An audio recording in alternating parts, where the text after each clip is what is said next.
A palavra que Jesus nos deixou é o nosso manual de sobrevivência aqui na Terra. Dela podemos tirar as mais valiosas lições para aplicar em nossa vida. Após uma grande vitória, Gideão teve que lidar com seus compatriotas, suas frustrações e ressentimentos por não terem sido convocados para a batalha. Além de que, Satanás tinha seus planos para tentar enredá-lo novamente. Ele tinha consciência de que o remanescente dos soldados que haviam fugido iriam retornar mais fortes e mandou homens para persegui-los e capturá-los, o que fizeram com grande êxito. Entretanto, os líderes da tribo de Efraim entristeceram-se com Gideão, por não terem sido convocados para essa batalha que consideravam a mais importante. No livro de Juízes, capítulo 8, diz assim: Os de Efraim perguntaram então a Gideão: Por que você nos tratou desta forma? Por que não nos chamou quando foi lutar contra Midian? E o criticaram duramente. Ele, porém, lhes respondeu: Que é que eu fiz em comparação ao que vocês fizeram? O resto das uvas de Efraim não são melhores do que toda a colheita de Ebiezer? Deus vos entregou os líderes dos midianitas em vossas mãos. O que fiz não se compara ao que vocês fizeram. Diante destas palavras de Gideão, os efraimitas acalmaram a sua indignação. Veja que estes efraimitas não levaram em conta a vontade e o plano de Deus para com eles. Ao invés de ficarem felizes pelo Senhor ter-lhes dado a vitória pelas mãos de Gideão, tudo o que podiam sentir era o ressentimento por não terem sido convocados para a primeira batalha. É preciso ter prudência e sabedoria para lidar com aqueles que em nosso meio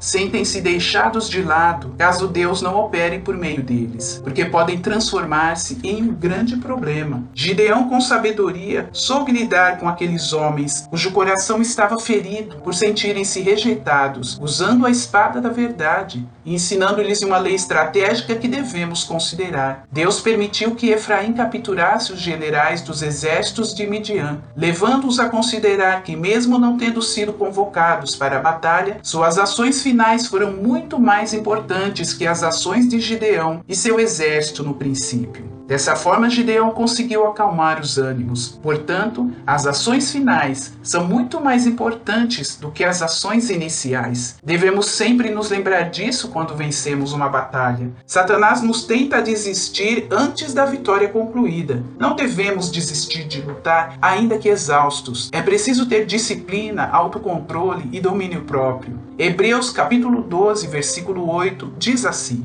Se estáis em disciplina, da qual todos são feitos participantes, sois então bastardos e não filhos. Melhor é o que tarda em irar-se do que o poderoso, e o que controla o seu ânimo do que aquele que toma uma cidade. Como a cidade com seus muros derrubados, assim é quem não sabe dominar-se. O livramento e a vitória vêm de Deus e não do homem, porque é o Senhor que peleja por nós. Não importa o quanto desanimados estamos, é preciso manter a fé. Depois que o último inimigo foi vencido, Satanás investiu seus ataques no próprio Gideão. Se o diabo não conseguir impedir a nossa vitória, vai tentar nos derrubar mais tarde e nos atacar de uma forma pessoal. Juízes capítulo 8, versículo 22, diz assim: Os israelitas disseram a Gideão: Reine sobre nós, você, seus filhos e netos, pois você nos libertou das mãos de Midian. E ele lhes respondeu: Não reinarei sobre vocês, nem meu filho reinará sobre vocês. O Senhor reinará sobre vocês. O ser humano tem uma grande predisposição para idolatrar a tudo e a todos. Sempre precisou de alguém ou algo para adorar. Sempre teve dificuldades para aceitar a Deus e voltar-se para Ele. Queriam que Gideão reinasse sobre eles para o adorar e idolatrar. Mas Gideão, mais uma vez, esquivou-se da armadilha de Satanás, recusando-se a exaltar-se, dizendo-lhes: O Senhor reinará sobre vocês. Satanás, porém, não desistiu, e mais uma vez tentou um golpe contra Gideão, que, agindo sem pedir a orientação de Deus, pediu ao povo que lhe trouxessem brincos, joias e ouro. E eles trouxeram o que ele pediu e muito mais. Gideão usou esse ouro e os despojos do inimigo para fazer um manto sacerdotal que ele colocou em sua cidade. O resultado disso foi que todo Israel prostituiu-se, fazendo daquele manto um objeto de adoração, o que veio a ser armadilha para Gideão e toda a sua família. Com esse golpe fatal de Satanás, Gideão, que havia sido tão fiel a Deus, levou todo o povo à idolatria. Nós estamos sujeitos a cair, como aconteceu com Gideão, se não estivermos bem firmados na palavra de Deus. Devemos construir e firmar a nossa casa sobre a rocha, porque quando vier a chuva e transbordarem os rios, soprarem os ventos e vierem contra nós, ela permaneça firme e não caia. Caso contrário, grande será a nossa ruína. Mesmo vencendo a primeira batalha, jamais devemos nos acomodar, achando que Satanás aceitou e se conformou com a derrota. Ele vai voltar mais forte,